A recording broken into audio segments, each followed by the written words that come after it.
Hello everyone, this is Neronium. Welcome back to Pikmin! Last time, we crash landed onto this mysterious planet and discovered the Pikmin and explored the impact site. In this episode, we're going to be doing day 2 with the Forest of Hope, with our new Pikmin allies by our side. So, the Forest of Hope, there is a number of parts here that we can end up getting, but we won't be able to get every part until we meet some more Pikmin. So, the onion has landed. My dolphin has returned to the surface along with the Pikmin's onion. Being alone on this strange planet makes me somewhat uneasy, so I shall call the Pikmin out of the onion. All I need to do is stand in the light beneath the onion and press A. Sounds simple enough. So, let's pull out our Pikmin. You can have a total of 100 Pikmin on the field at a time, so keep that in mind. There's a couple of pellet posies around here, so might as well get some of them. So, already you can tell with just me throwing the Pikmin, I seem to move slightly every time. And hey, look, a yellow pellet posy. I wonder if that means anything.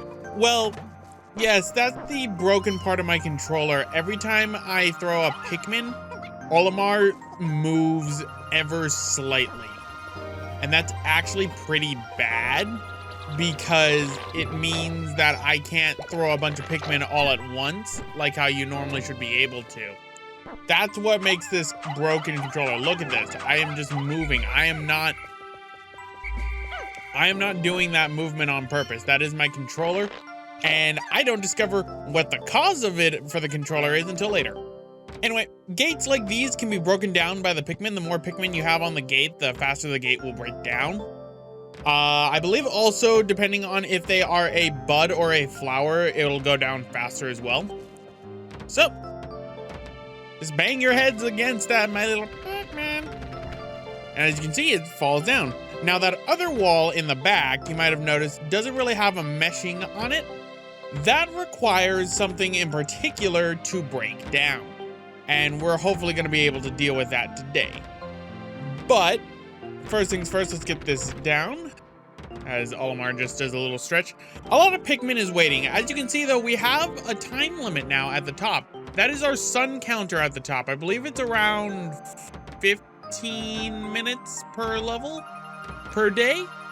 15 to 20. I don't entirely remember. I think it's 15, honestly. So here's where I notice, hey, I'm missing a Pikmin. Where is he? Oh. There he is. Hi, little buddy. Come on, get over here. And now we have the first of our enemies. Behold! My inability to throw because of the broken controller. This is where I realize this is gonna be hard, because you should be able to just rush throw the Pikmin at these enemies, and they should be able to, you know, do what they need. All right, so throw that up there. Okay, you come with me. And I already lost a Pikmin on the first enemy because of this broken controller. This is gonna be fun.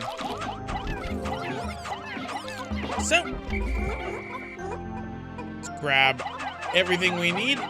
And this is where I realize, oh my god, this is gonna be a fun playthrough with a lot of Pikmin dying. So, 1, 2. So we got more yellow pellet posies. Interesting, no? So I'm just using this to build up an army of reds, really. Now there is another way I can rally the Pikmin around something, and that is by having the Pikmin go and use the C stick to rally them around. And I'm gonna be using that for most of this playthrough, honestly. So just keep that in mind. I'm gonna be rallying the Pikmin around with the C stick, and you're gonna be hearing the little marching music a lot. So let us pick the Pikmin, pick the Pikmin, pick the Pikmin. Oh, I'm sorry, I should say pick the Pikmin. I don't know why. The one thing that always stuck with me with Pikmin 1, and just Pikmin in general, was just how they say Pikmin. And I don't know why that stuck with me so much. Like, it's adorable. Now, unfortunately, this isn't like Pikmin 2, where the Pikmin will become flowers over time. At least I think that was Pikmin 2. That was either Pikmin 2 or Pikmin 3. Either way, you don't want to push the Pikmin in front of these little tiny bulb orbs, because otherwise you will die. They will die when they get eaten. It's best to rush them from the back. And here's me just trying to get used to the fact that my controller is broken. But we have a big bulb orb. Biggin. And a part nearby too. I'm just using this so that I can get more Pikmin. Now, if you leave a Pikmin in the ground for long enough, they will turn into a bud and then a flower.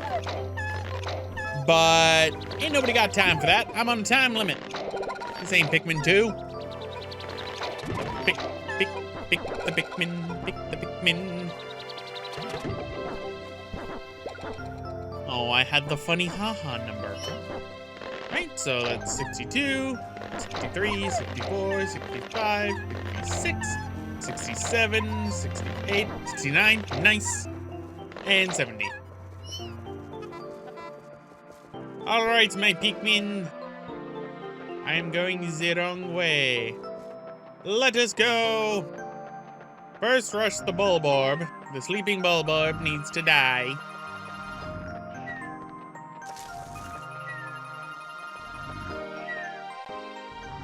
And rush!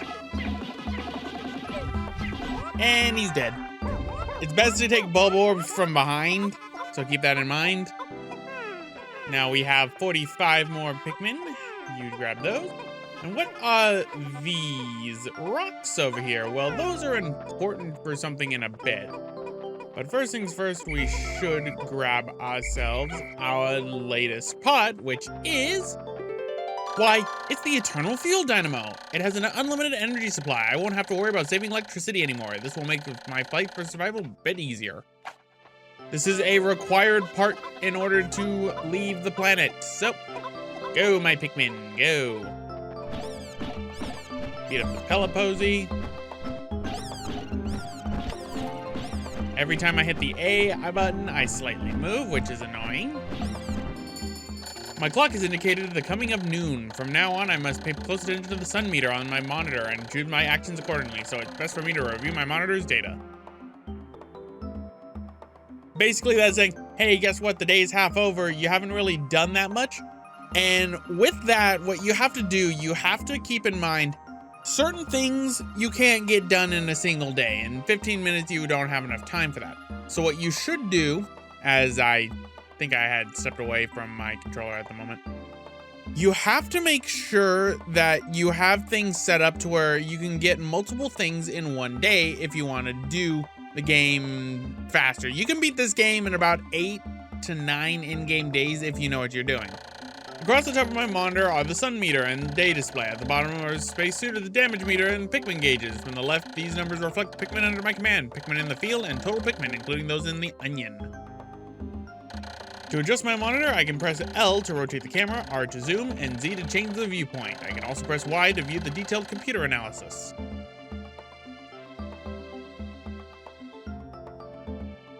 So, we have a bunch of different buttons to remember. Again, I never go into the detailed computer analysis.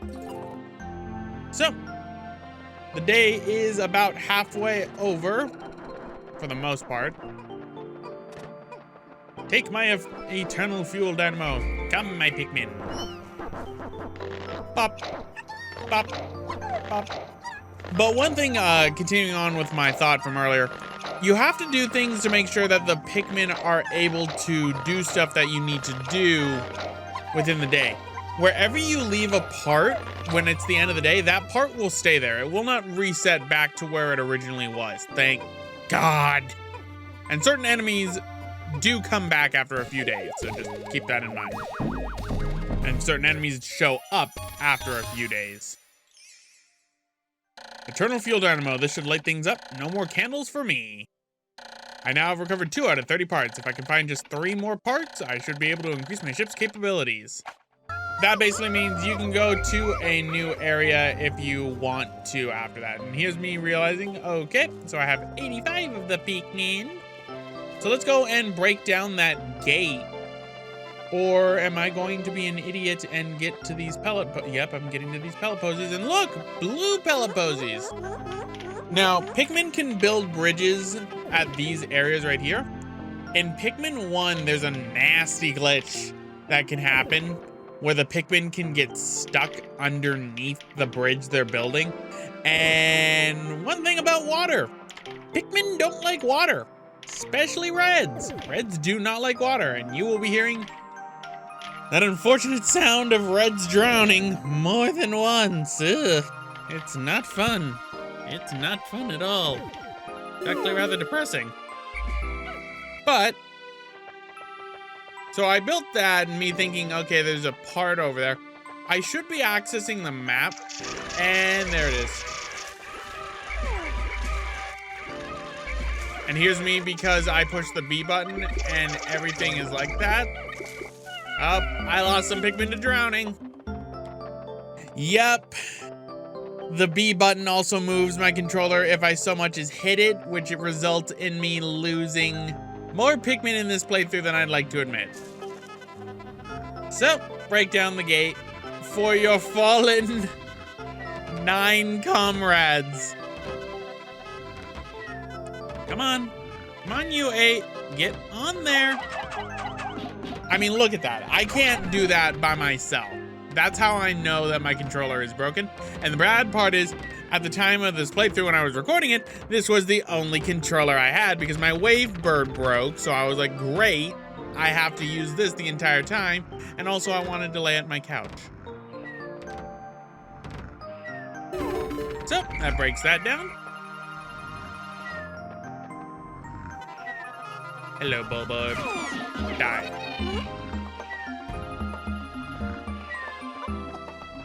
And what is this? It is a yellow onion. It's time we get introduced to our second Pikmin type, the yellow Pikmin, which honestly, one of the most useful Pikmin in this entire game. A lot more than I give him credit for. And that's actually rather bad. Oh, he ate some Pikmin. So, hello, yellows. The color is different, but it seems to be a Pikmin nonetheless. First glance suggests that one has somewhat of circles. It could be considered very large ears. It is ways less than others. In what other ways might it be different than the red Pikmin? No matter, they are obviously quite similar, so I shall call this one Pikmin as well. So yellow Pikmin, what are they capable of? In Pikmin 1, they are capable of a few things. The first, they can be thrown higher than any other Pikmin type. Apparently those ears are aerodynamic. 2, they are able to carry these rocks that we see over here, known as bomb rocks. So, come on to me. I need you to grab that so then I can get more yellow Pikmin because I will need yellow Pikmin. And the thing about Pikmin is the more Pikmin that are on a pellet than others of one color determines where they will be going. So we need yellow Pikmin. We need a lot of yellow Pikmin. In fact, yellow Pikmin are very valuable. I'd say Pikmin 1 is very good at making it that all Pikmin are very much necessary for a lot of things. Pikmin 2, you will be favoring certain Pikmin over another, in which case one of them is definitely the yellows. Because in Pikmin 2, yellows ended up getting the ability to be resistant to lightning.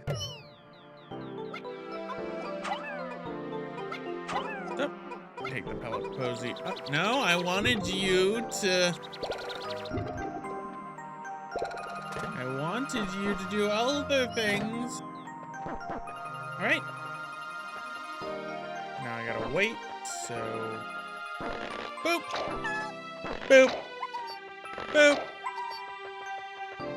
But yes, in Pikmin 2, yellow Pikmin became even more useful in that they were able to basically be capable of being immune to lightning, which is an instant kill for most Pikmin types except for the yellows and another type of Pikmin in Pikmin 2. So here's me looking, okay, I'm gonna just pull these Pikmin for the rest of the day. And that's just when I realized, oh no, I don't have all my Pikmin with the onion. My clock is indicating the approach of sunset. Pikmin waiting beneath the dolphin and the onions will probably enter the onions on their own, but if I don't call the stragglers and add them to my group, they may not be able to get back. I am sure that the Pikmin still planted are safe, but somewhat concerned about leaving Pikmin to fend for themselves in the darkness. Trust me, nothing feels worse than leaving a Pikmin behind. Nothing feels worse. So, let us put all the reds away. Why is that red staying with me?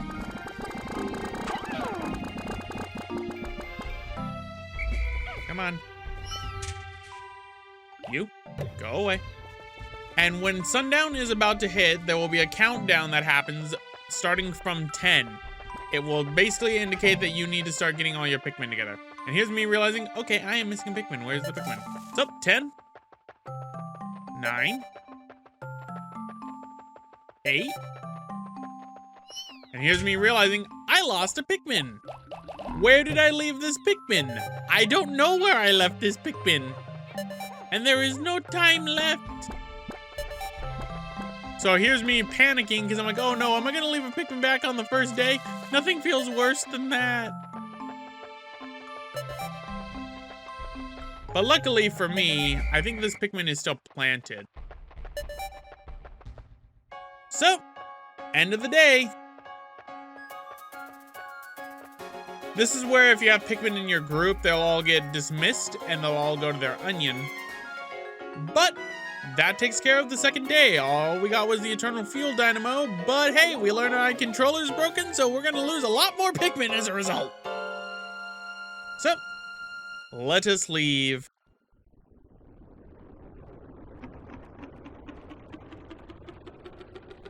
And here's how you know if you've left Pikmin behind, they will get eaten right there. 2 days since impact. It appears that many of my ship's parts have landed in this region. If I can just recover the parts for my radar, I should be able to use the radar screen. However, that would improve my chances. Then I'd only have to press Y to locate my parts. Very good. Yet, there seems to be many hostile life forms here. If I am attacked and my spacesuit takes damage, I must return to my ship, stand in front of it, and press A to make suit repairs. As I explore, I must pay attention to my suit's damage meter at the bottom left corner of the screen. But anyway, guys, I'm gonna end it off right here. This has been Neronium. Next time, it's day 3 of Pikmin. Bye-bye! Hey, thanks for watching. If you want to check out another GameCube game that I love to death, check out the top link for a playthrough of The Legend of Zelda: The Wind Waker. And if you want to see another series that I neglect that's also on the GameCube, check out the bottom link for a playthrough of Star Fox Assault.